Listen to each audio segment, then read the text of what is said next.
Welcome back, guys. This is part 2 of generics, and there are a couple of things that I think must be included as part of generics lecture, which are very important, especially for someone who writes a lot of generic code, or someone who is going to attempt to write an OCP certificate. So, to be honest, generics is one of the most difficult topics in the exam. If you're preparing for OCP, you're going to find it hard to answer generics questions because they are really not easy. So let's get cracking. We are going to look at the following under this part 2 of generics. Generics subtype, type erasure method, overridden with generics. So generic subtyping, as I said, this part is very interesting, so please focus. So if we say list of anything that extends integer equals to new array, and then we say list of anything that extends number list 2 equals to list, this code is valid. The reason being that list of anything that extends integer is a subtype of list of anything that extends number. So if I can copy this code as is and then paste it in our IDE, as you can see, this code is working fine. So I'm going to show you a hierarchy shortly. So this is actually what I just mentioned, that list of anything that extends integer, it's a subtype to this. So that means this is a subset. If we were to take it in set form or set language, it would be a subset of this one, this type specification. So let's see a diagram here and see. This diagram is quite interesting. Look at this diagram carefully and see if it makes sense. We already established for the one on the left that if we say list of unknown types, this is a subtype of it, list of anything that extends number, and then we see that we have a list of anything that extends integer as a subtype to this, and list of integer is a subtype to this. But then now when you come on the left, it's quite absurd, or maybe you would say it's sort of like something is not making sense, because if you say list of anything that is a supertype of integer, how is it not supposed to be the subtype of anything that is a supertype of number? This looks a bit confusing, I can say to you. So we are going to break it down and make it clear for you guys. So let's start with this one. So we say list of anything that extends number means that this number here, or it means that the type that we can pass here, it's number or anything that extends from it. That's what that means. So basically, if we were to give us the list of this, the definition that actually matches this, or that becomes a subtype that is compatible with this, it would be list number, it would be list extend subclass of number. It could be anything, integer, long, double, float, all these things would make sense. So basically what this means is that even if here I was to put double, this will still work. Even if I was to put float, this will still work. This will still work. That is the meaning of what we are having here. That this is compatible with this. or you can say it falls within this range. So let's continue.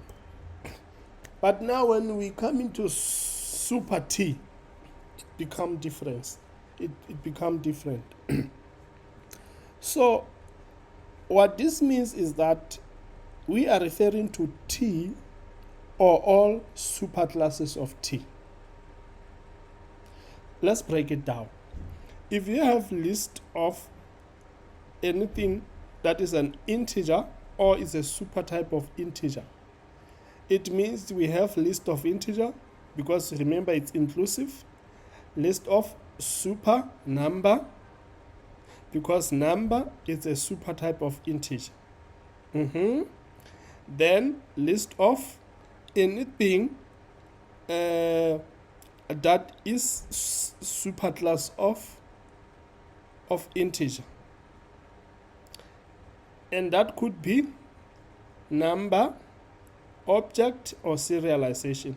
Why? Because number implements serialization, and number is actually a parent for integer. So basically, if we were to break this down, this is what we are getting.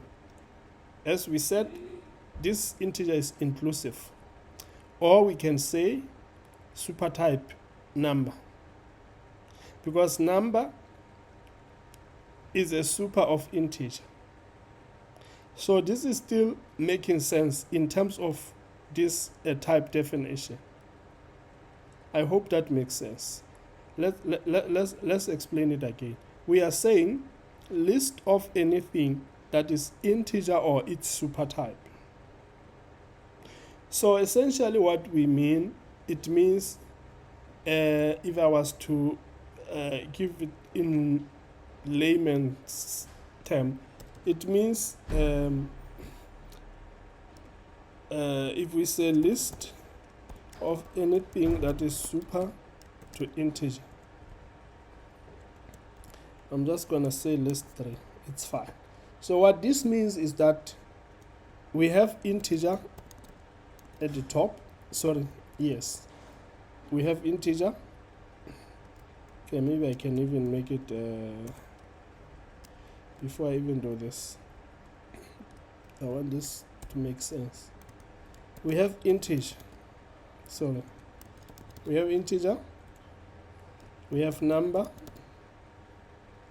We have object. So, and after object we don't have anything. But since integer here, basically we can put serializable here. Serializable interface. So what you are seeing here, it means this. Integer, number, serializable, object. But if I take this and I don't make an integer, I make it a number. So list 4. This one is list 3. It means now we mean number or anything that is a supertype of number. So that means integer is out. We are left with this definition. So what you realize from this is that the other one is a subset of the other one. So which one is a subset? This one is a subset of this one.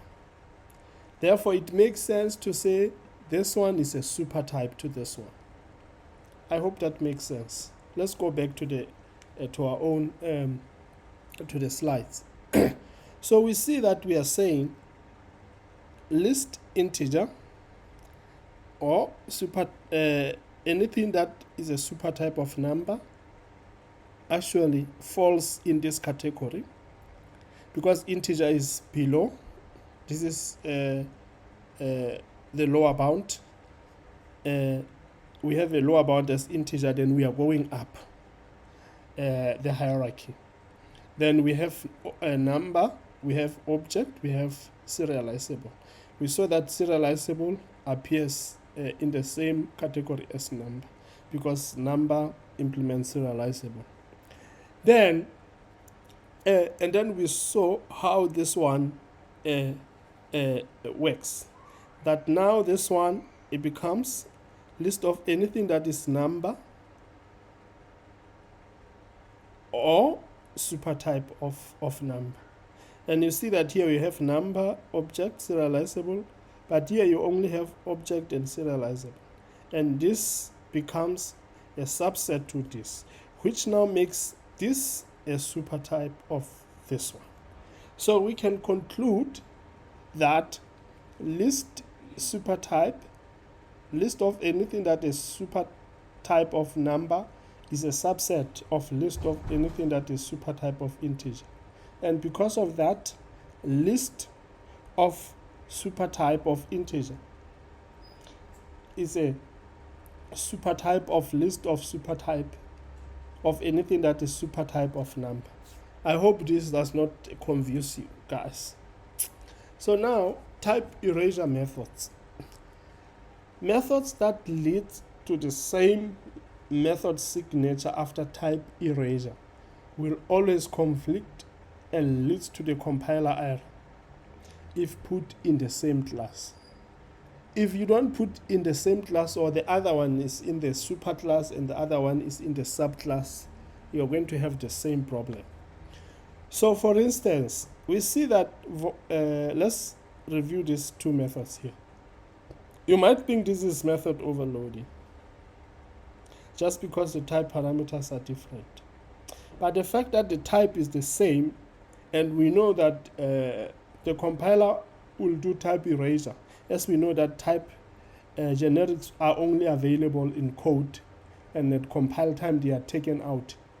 It means that these two methods are going to lead to the same method signature after type erasure, which now becomes a problem because you cannot have two methods that are the same in the code. So these methods are not different, because if we remove type parameter, it becomes void m set z. Although we have these two methods taking different parameters, but when you do type erasure, you end up having this, and these methods are the same.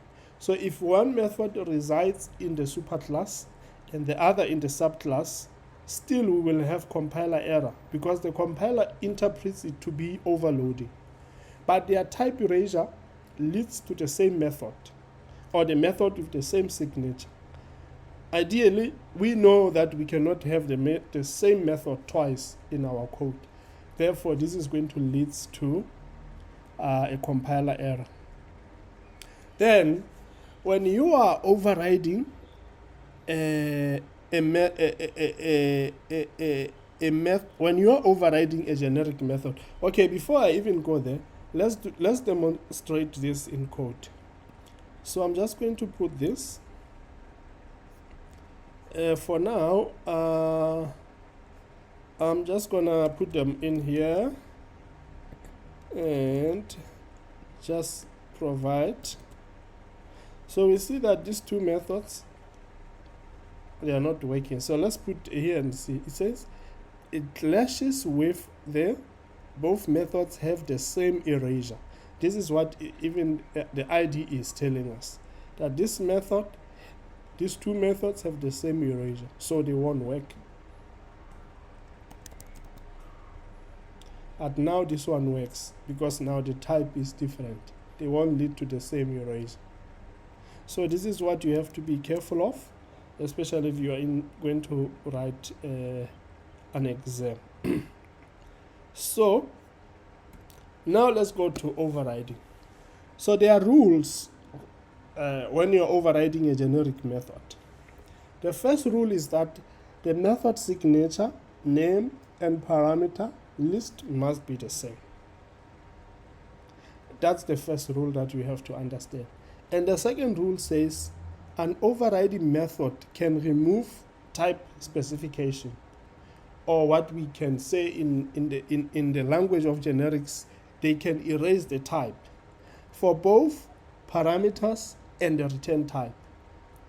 But it is not allowed to add generic type specification if the overriding method does not have it. let's see what this means. We are saying the overriding method can remove the type specification. So let's remove all this code that we have here. So what I'm going to do, I have interface X here. I'm just going to implement X.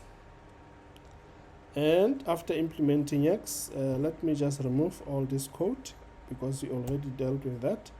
I'm going to override this method according to the way the IDE wants me to override it. So what it means by the overriding method can remove the type specification of the overridden method, it means we can remove this type parameter here. As you can see, it still works. If we come here, it says we are overriding this method. We can also remove the type specification in the parameter list, and the code will still work fine. Let's look at the other rule.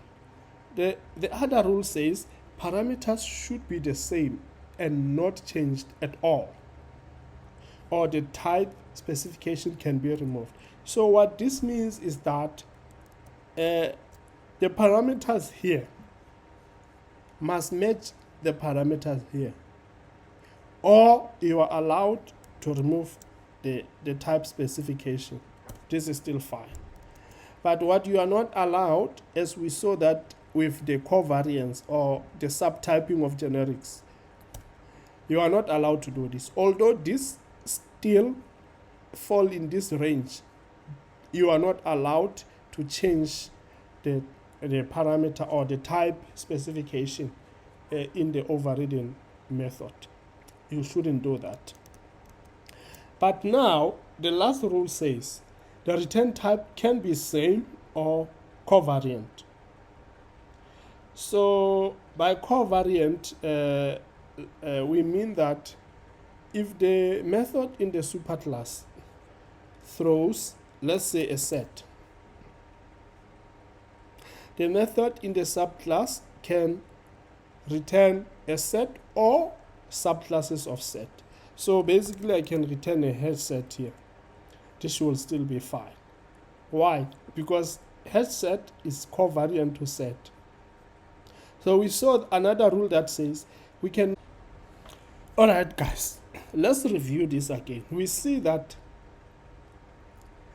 it says an overriding method can remove the type specification, erase the type for both parameters of the method and the return type. But it is not allowed to add generic type specification if the overridden method does not have it. But this only applies for parameters, for types in the parameters.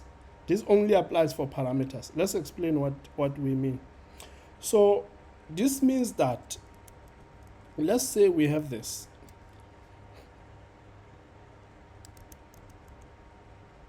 Headset.